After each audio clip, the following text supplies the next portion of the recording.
All right, we are live.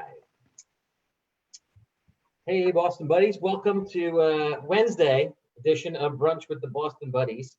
Um, we have a very special guest this afternoon. Brent Silkey is our special guest. He is representing the Charity Wednesday. We're going to try and do Charity Wednesdays from now on and have our charity runners on. So Brent is actually not running for charity for Boston, but he actually started his own charity and thought it would be a great idea for people to actually meet him. He's a super nice guy, great big heart. Sent me a message last week out of nowhere, just saying that he was thinking about me, and I was like, that is a special guy. That's really a nice guy. It's a perfect representative of Boston Buddy. So, Wow. welcome to brunch, Brent. How are you? Great, Vince. Thanks so much. And it is truly an honor to be able to be here and share with the Boston Buddies. And I just want to say thank you to you for your leadership. And I am daily inspired by the people that are part of Boston Buddies. We do run as one. And I just love it's literally my favorite group on Facebook. I'm in a bunch of different groups with different people, but just every day there's positivity, there's just encouragement of people. And I think we really need that, especially in a time like right now in our world. So thank you for your leadership, Vince. Oh, you're welcome. I agree. And that's why I brought you on here, because I think you, like a lot of people, just need some positivity with everything that's going on right now. And if you look, there's plenty of positivity going on. Yeah. And you're one of those definitely, shining points of light. I guess before we get started, how are you doing out there in Minnesota? How's life? Yeah, it's definitely changed, everything kind of going remote, virtual and stuff, but we're really doing well overall. I'm really thankful. And my dad was in the hospital a couple of weeks ago, but he's home now recovering. And so with his cancer stuff and then some of his other medical things, he's immunocompromised. We were nervous with him in the hospital, but we are grateful he's home, and we're grateful to be able to be together as a family in a little more extended way this time with my kids and my wife and everything. So yeah, it's been an adjustment, but it's been good overall. So yeah, I was glad to see when you were posting on Facebook your dad coming home and stuff. That's good for you and your family. thank you. Very happy news. So I guess one of the things I always ask is, if you would help us understand what got you into running. What made you start running? Totally. Well, I did a lot of sports growing up as a kid, and I was definitely never the most athletically gifted, but there's something about how my brain is wired that I love the training. I love the weight training, the running, just the conditioning more or less for all of the sports that I did. And in college, I got really big into weightlifting. And I was hitting certain goals and realizing that if I continued on the weightlifting trajectory, that my shoulders would give out eventually, and that I had to make a change in my hobby because I like to go all in with stuff. And so I had a college professor actually that said, hey, talked about running. And I was like, you know what, that's a challenge. I've never done a marathon. I'd really like to start getting into that. So I trained for my first marathon, Grandma's 2010. And I think I've done like 24, 25 marathons, ultras, or Ironman since. And I just really love the daily discipline of running. And I think as I've learned over the last probably 7 or 8 years to be able to leverage the miles I run for a greater purpose than just like my own achievement it's changed my life. I mean, really has. So. Yeah. We get that story a lot in here, Yeah. But your life took some interesting paths. It seems like you were born in Korea, correct? Yep. And you were adopted by the family in Minnesota. I was. Correct. Yep. Okay. And then I guess that you were on the search for your birth parents there for a little while, and you created a video. Can you tell us a little bit about what happened there? Sure, totally. So I was essentially the Spark Notes version of my story is my birth mom, my biological mom, was 17 years old when I was born. She came from a very impoverished background. Her parents were divorced, so she lived with her dad's side of the family. She had to drop out of school in the 8th grade to like clean homes to help make a living. So it was a pretty dire situation. And she fell in love and was together with this guy, my birth father, and then found out after they broke up and cut ties that she was pregnant. So she's kind of like, in a pretty tough situation as a 17-year-old kid. I don't know if she'll ever see this interview or ever hear my words, but I would love to meet her and the number one, thank her for choosing life, because that wasn't always the decision that young moms in that situation made back in the 80s in South Korea.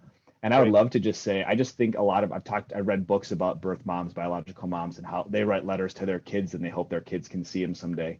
I just think that a lot of times people assume a lot of shame in a situation like that when they're not able to take care of it, their own child. And I would just want to say shame off you. You know what I mean? Like Right. thank you for giving me the opportunity for a different kind of life. And so on September 5th, 1986, I was adopted. That was a long time before 9/11. So my parents literally walked to the gate at MSP, and the social worker brought me off the plane. And Hmm. um, I think something that's interesting, Vince, is that the first two labels that were put on my life, my legal status was illegitimate, and my orphan status was abandoned. And so those are the first two labels, illegitimate and abandoned. And when I was adopted on September 5th, 1986, I went from being illegitimate, abandoned orphan to being a son and a beloved son in the Silkey family. And so my whole life is just, I'm so thankful for God's plan and his grace. And the reason I was on the search for my birth family, my whole life I grew up, you go to the doctor and they say, hey, what's your medical history? And I have no clue. And then Yep. when we had our first child in 2012, I was like, whoa, I have the half of the equation for my kids is a question mark. Yeah. So I was like, well, I'd love to search for my birth mom and find out more of the story and then find out more of the medical stuff. So I talked to our social worker from our adoption agency, and she said, we've exhausted every option. You either have to go to Korea or wait 10 years. So I said, well, could I make a video in search of my birth family and see what happens? She goes, I guess you could do that.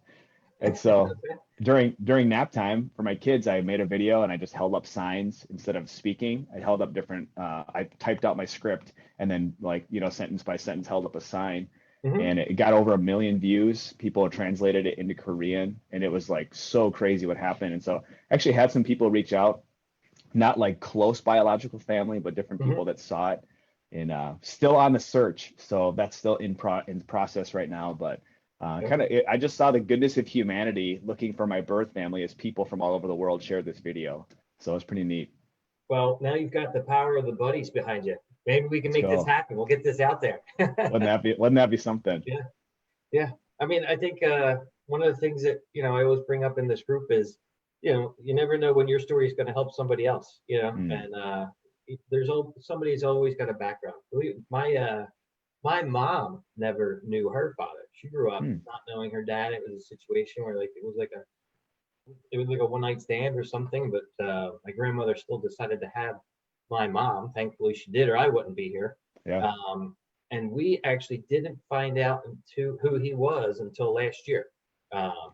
He passed away in 2000, Mm. um, or sometime around then. But we found him through 23andMe. So it was like she had did a 23andMe, Wow. sent the sample off, and then somehow my brother was looked at all the matches and called every single one of them, and Oh one of them my. ended up being our cousin, and it was her father was my mom's brother, and Wow. so he knew his dad, but he has since passed away actually, but his wife's Mm. still alive. So we at least got some family history, but we never got to meet Wow. him. But same Yeah. thing. It's like there's all these stories out there. You know what I Yeah. mean? It helps, I think, to just tell those stories so people don't feel ashamed of it, because Yeah. it's out of everybody's control. Mm. There's nothing people can do about it. Yeah. Yeah. But that's a great story. Um, so the other thing that I think that you are known for is you're a pastor now, right? I And you am. work a lot with children or teenagers and college students. Yep. What brought you into that line of work? Oh, that's a crazy story. So my greatest fear, Vince, in my life growing up, all throughout my growing up years, was any kind of public speaking, public reading, anything like that. And so the thought of becoming a pastor was completely out of the question. It wasn't even on the table. Okay. And the short story is this. I had a friend who, from 8th grade until my freshman year of college, he always invited me to come with him to his church. And I grew up I had my own church I went to with my family, so I always said no. And my freshman year of college, my life was in so many ways falling apart in lots of different areas. And I was searching for hope. I was searching for something that would fulfill that emptiness that I had in my life. And so came to his church and I found a relationship with Jesus, and it changed everything for me. Mhm. And the crazy thing was that a year later, I'm on a missions trip in Costa Rica. We're serving kids, and the youth pastor at the time said, "Hey, Brent, you're adopted. your story would connect with the hearts of these students. Would you come and share it with these people? And I'm thinking, it's public speaking to thousands of people through a translator into Spanish, because I'm not fluent in Spanish.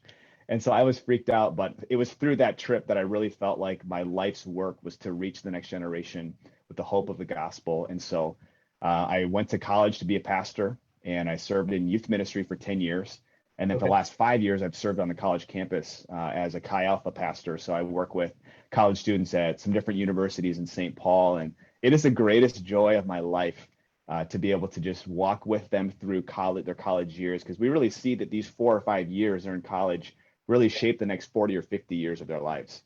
Yeah, you can go down so many different paths, and it's great to see people, that are there to help guide these young men and women and make sure they head down the right path. It's so Mhm. odd to say that you don't do public speaking, because I've seen like some of your videos, and it's like you're so dynamic. Your voice is, you've got the voice of a public speaker. Oh, thanks, Vince. I Yeah, appreciate it. Yeah, God's done a lot of my life since that time when I was very freaked out about it. But yeah, it really is. I see it differently now. I see it as a privilege to be able to share and an opportunity to, share a message of hope, to share about how people can get involved with different ways of sharing hope with people. And I yep, think like we both have talked about this, but just the idea that more than ever right now in our world is when people need hope and when people need to yep. be able to, get their arms around something bigger. So.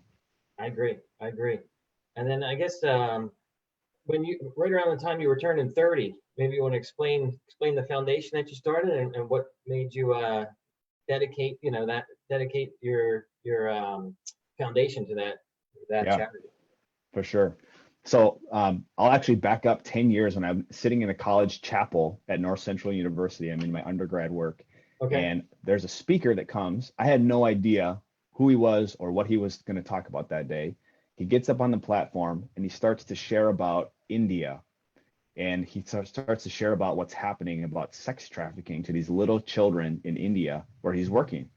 And Vince, I got wrecked that day. I mean, I'm sitting in the chapel, I'm uncomfortable, I'm squirming in my seat, just hearing these stories. And I'm so deeply troubled by what's happening in India that I really felt like I knew I could give to his organization that day. I knew I could pray about, these kids and their freedom. But I felt like God was giving me like a burden to do more, but I didn't know Yep. what I should do. I didn't know what that would look. I'm a 20-year-old kid. I've got like a couple $100 in my bank account. That's it, right? And Right. I'm like, I don't know what to do. So it kind of simmered, and for the next 9 years, my wife and I had talked about. She heard about trafficking in college as well, and so she actually changed her major to become a counselor, a professional counselor, to help people who have been through horrific trauma like Hmm. trafficking. And Hmm. so it's kind of a heartbeat passion of us as a couple and now as a family.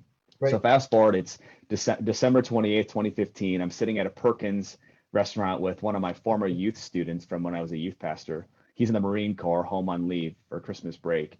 And he said, "Hey, Brent, what's new with you?" And I said, "Well, I don't know if you know the name Tony Oliva. He's a famous Minnesota Twin from like the 70s from Cuba. And it's his grandson who's in our youth group. And we were chatting. And I said, well, in 5 months, I turned 30 years old. And I said, I feel like God's given me a dream to run 30 miles on my 30th birthday, to invite 30 friends to run with me so that we can raise $30,000 to rescue people from sex trafficking, because every 30 seconds, someone becomes a victim. So Yep. 30th birthday, 30 miles, 30 people, 30,000 every 30 seconds. And he reaches in his pocket. You can't make this stuff up. He reaches in his pocket and he hands me $100 bill and he says, I hear trafficking stuff all over the place in the Marine Corps. He said, it's everywhere and we have to do something to end it. And he hands me this $100 bill. Wow. So now what he's done is he's put his money where my mouth was, right? I've been talking about this dream. And so I go out to my car literally in the morning right after that breakfast. And I send 2 messages to 2 people that I think, hey, they can help this dream become a reality. And so fast forward then 5 months to my birthday. There are 48 people that were crazy enough to say, I'll run 30 miles, most of which were not runners, Vince. And then Hmm. there were 75 people that said, we won't do 30, but we'll do a 5K version. So Right. 123 people on my 30th birthday came out. And what happened was absolutely nuts. The news came out at mile 11 and a half. So I stopped the 30-mile run for me and I did an Yep. interview and then got back on the course and ran. And at the end of the day, when it was all added up, it was $81,346 that came in that day. Wow. Totally crazy. Totally not what we expected. And we were blown away. So That's, that's the origin story of 30 for Freedom. wow, that's incredible. And 30 for Freedom is still alive and well today, right? 30forfreedom.org is the website, Yep, right? 30 for Freedom. Yep. And you've raised about $620,000, it says on the website, since the beginning. Yeah. So the crazy thing is, after the event was done on May 28th, 2016, my 30th birthday, people are messaging me left and right like crazy, like, "Hey, when are we doing this next year? I can't wait to bring my cross country team." And I was like, "I'm not turning 30 next year, guys. Like, what do you mean?" And it was this crazy thing. The next year we had 400 people that came out, Yeah. and 170 some thousand dollars was raised. And so it became this thing where I was like, whoa, there, like, so many people, especially when the Super Bowl was just here a couple of years ago in Minnesota, the awareness about sex trafficking in our area was raised significantly. And then people were just like, but what do I do with this information? Like, it's horrible. I want to stop this. I want to fight this. What do I do? And we're like, well, come run with us and raise funds. I'll make a difference. So over Right. 600, it's actually now over 630,000 has been raised. And it's the thing that people always ask two questions. They say, okay, so where does the money go? How is it used? And so my answer to that is, we have three very carefully vetted organizations that we send all of our money to, all the fundraised money to. They do three things: sex trafficking prevention. So best case scenario is that a kid would be prevented from experiencing the nightmare of trafficking.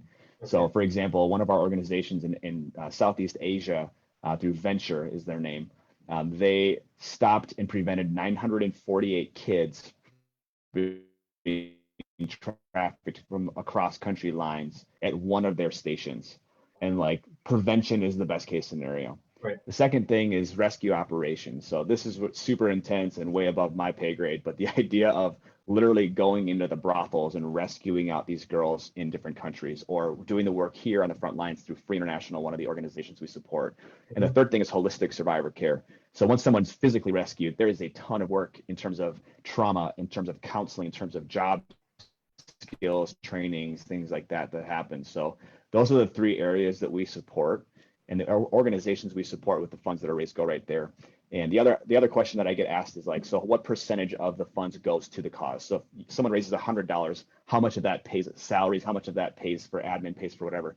Of the donations, because we're an entirely volunteer-led movement, 100% of the funds raised goes right to the cause. And so I'm really proud of our board, really thankful for they're volunteering significant hours and energy of their lives to help people be free. And so those are the two questions I get most commonly asked when I talk about 30 for Freedom. So wanted to share that.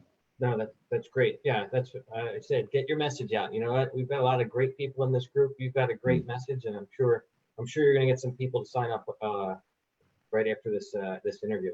So if you go on 30forfreedom.org right now, the race this year is on 4th of July. Is that correct? It is, yeah.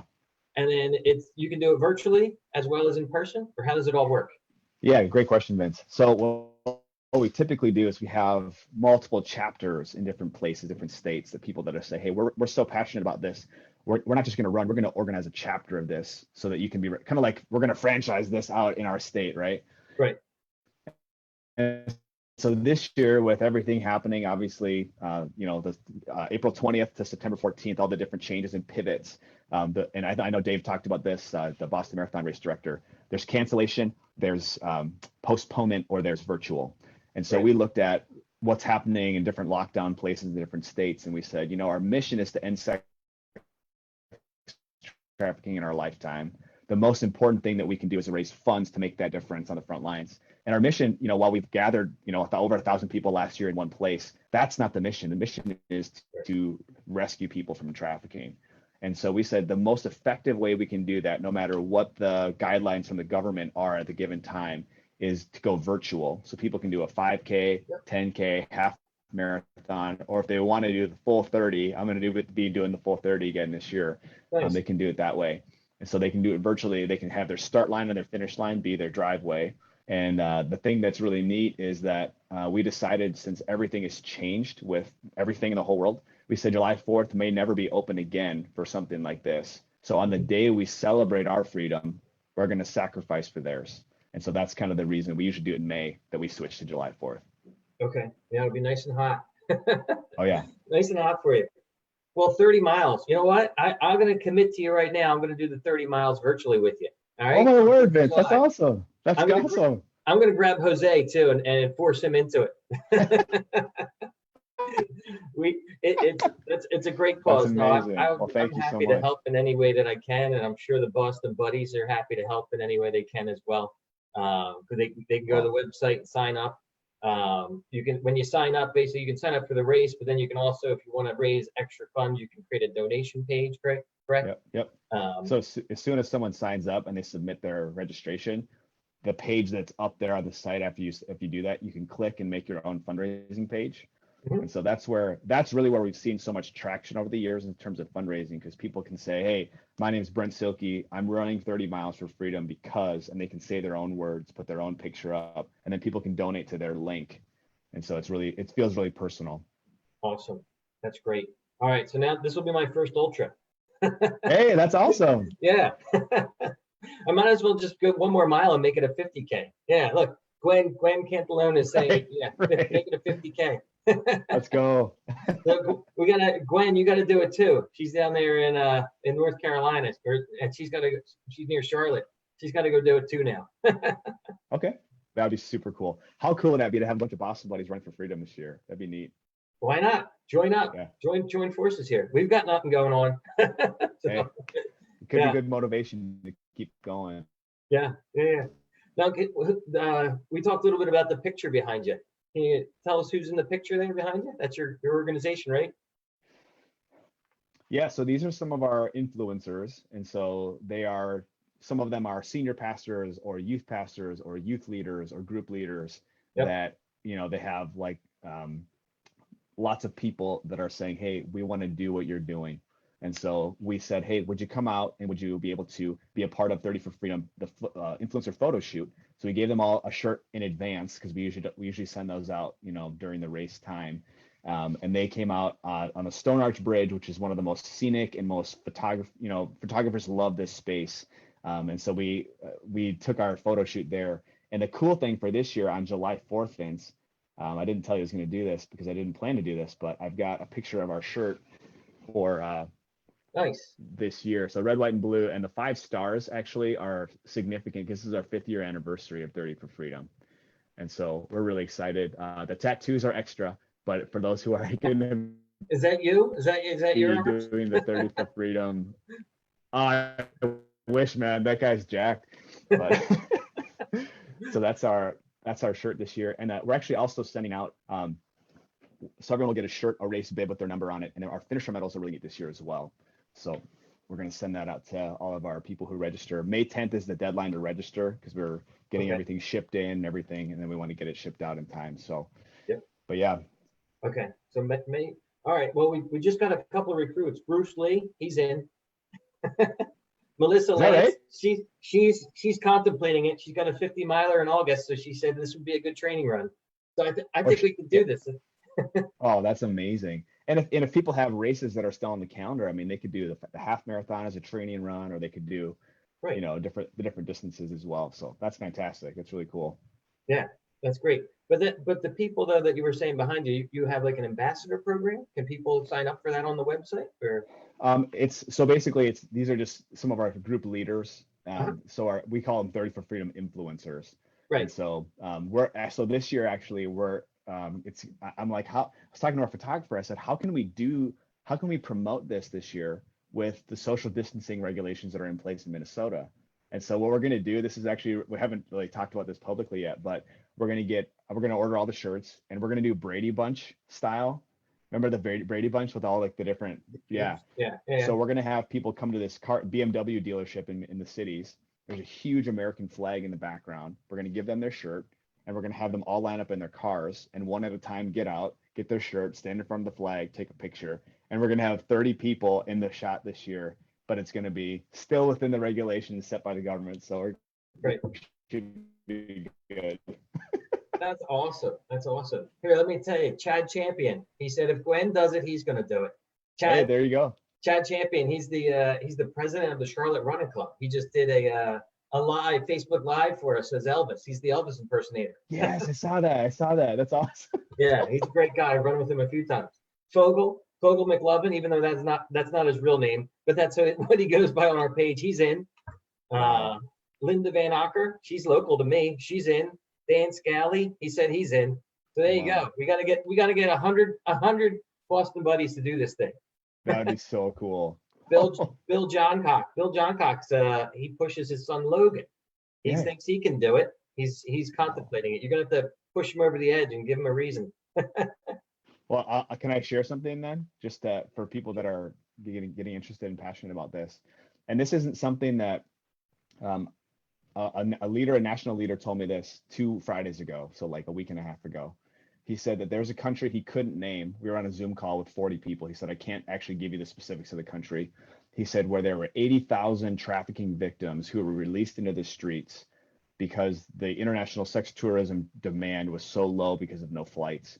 He said 80,000 were released into the streets. He said many of which did not speak the language, didn't know what country they were in, and relief organizations were on the front lines there trying to like get them rescued and get them in hotel rooms because hotels are empty right now, and do all of this rescue work right there. And I heard about that need, and I was like, what can we do as 35th? I was talking to our national leader today. I said, what can we do to help those girls that are in that country that need immediate care?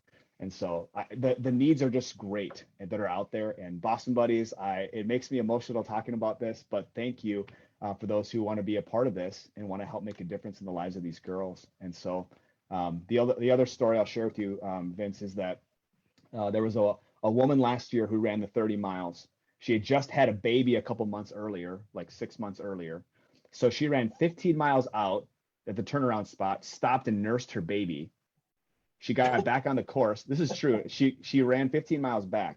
Right. Her 10-year-old son was so passionate about this that he ran the full 30 miles last year, youngest ever finisher, 10 years old. Wow. He crushed it. He was doing pull-ups at 26.2 on this bridge, this gated thing on this bridge. The kid is amazing. Was it Jose's kid?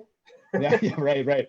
And so here's what happened. So she told me this year she's going to be featured in a video. So I feel like I can share this information. They have a large family. They have 8 kids, and one of their kids is adopted. And they found out that that biological family they adopted from is involved in a trafficking ring. And so this kid experienced some horrific things in his first years, growing up before they adopted him. And so every single day when this family of 10, so the 2 parents and the 8 kids train, they go out and train together. And every one of their kids, every day, they pray out loud as a family, every one of their kids, except for the baby, for the rescue of trafficking victims. And this little kid who's, I don't know if he's 8 years old now, is praying for his mom that she would be rescued. And it just moves me just to think of that. Here's a family that says, we're not going to be quiet about trafficking. We're going to do something about it. And they raised like $2,600 or something like that last year as a family. And now they're all running different distances. So it's those are the kind of stories that I'm just like, oh my goodness. And they said, as a family, this has given 30 for Freedom has given us a purpose and a goal to go after. And she said, it's changed our family's life. Mm-hmm. And so when we released that video in July, her story, the Boston Buddies that can see that and just know that you're a part of helping families like that and helping people have a full circle of healing from the nightmare of trafficking. So thank you guys so much. Yeah, definitely. Let us know when it's out there. Post it on the page. Okay. We've got some other people here. So Suzanne Kuntz says, if Logan can do it, she can do it too. So Bill, you're gonna have to do it. Then you get Suzanne. Tatum Burke's in. She says she's gonna do it in Utah. Brandy Dawson's in. Suzanne Barron's in. So you're getting a lot right here. Amazing, man. Amazing. Yeah. Wow. That's what we're here for. We run as one, as we say, right? Wow, no doubt, man. Wow. Yeah. I wear Boston Buddies gear every week when I run. So. Oh, I love your pictures. Yeah, you've probably got some of the best pictures because you're up there in Minnesota in the snow and freezing cold and negative temperatures, and you're still out there, and you basically look like you're just wearing the quarter zip, and that's it. You're just out there. I'm layered up though. I always got stuff underneath, Nice. So have you run Boston yet? Have you gotten to Boston? Yeah. So I ran Boston 2016. It's pretty hot that day. Yeah. I remember. Yeah, very hot. But I think so. And the reason I ran Boston, well, obviously everyone wants to run Boston. I ran with Team in Training, Leukemia Lymphoma Society. Yep. In 2009, my parents on a Monday and a Wednesday of the same week were both diagnosed with cancer. My mom on Monday. On Wednesday, my dad, who was in remission, found out that his cancer was back. And my mom has multiple myeloma. My dad had non-Hodgkin's lymphoma. And so, our families, we've seen a lot of stuff since then. And I was looking on the charities and I was like, wow, this Leukemia Lymphoma Society addresses both of my parents' cancer. And so another very emotional day as I, sitting in Athletes Village and feeling very safe with all the snipers on the roof and everything, right? And helicopters going over, and just recorded a selfie video to my parents saying, hey, I'm running this for you today. And I want you to know that we're going to find a cure for your cancer. And so it was an emotional day for me, and crossing the finish line, I did another video for them. And it was by far the most emotional marathon I've done. And it was so meaningful because it was for my folks, like I'm like, Right. I mean, running Boston's is amazing to do regardless. However, if you qualify or charity runner or whatever, but for me, it was deeply emotional because I was running every step with a purpose, and I was about 40 pounds heavier, so it was very challenging You're probably run. my size. Well, Wow. Well, it sounds like there was a reason why, that you guys all got hooked up together, that they adopted you, and you can repay that with what you did in 2016, and now all the other good that you're doing now. It's just amazing work. You're one of the good guys, man. You're definitely one of the good guys. Yeah. Man, appreciate you, Vince. Thanks so much, man. Love having you as part of the Boston Buddies. Absolutely love it. Is there anything else that you might want to bring up, or anything else that's going on that you want to tell the Boston Buddies? I mean, I think the daily encouragement of how we're doing push-ups together, or we're doing the runs together, or the Molly Mile, or whatever it might be.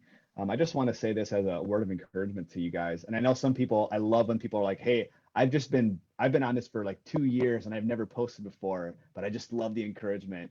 This group of Boston Buddies, 10,000, however many members there are, is one of the bright spots on social media. And I just want to say thank you to the Boston Buddies. We do run as one.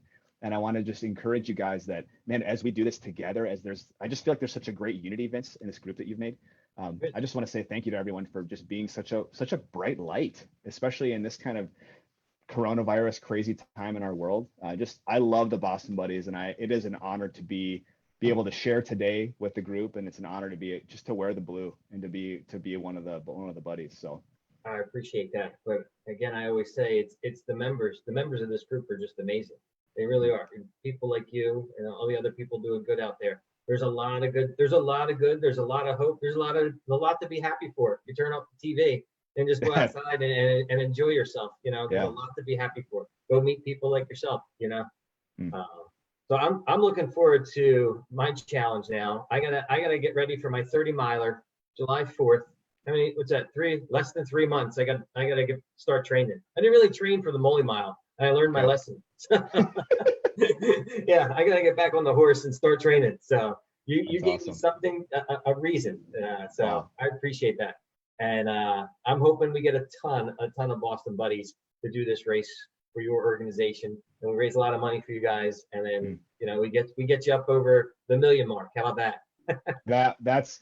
See, I'm excited about that. Like I think we're all goal people, right? The Boston Buddies, lots of people that are goal oriented, but the idea that a group of people would be able to raise $1 million to fight sex trafficking, come on, like that is, I don't know. It help a lot of people. Excited. Yeah. That's awesome, man. Well, again, thank you again for all the work that you're doing. Thanks for being a part of the group. I love having you. I love seeing your posts. You get the cover a lot because your pictures are always nice. Thanks, again, have a great day, man, and appreciate it. Thanks, brother. Man, God bless you, brother. Thanks so much. All right.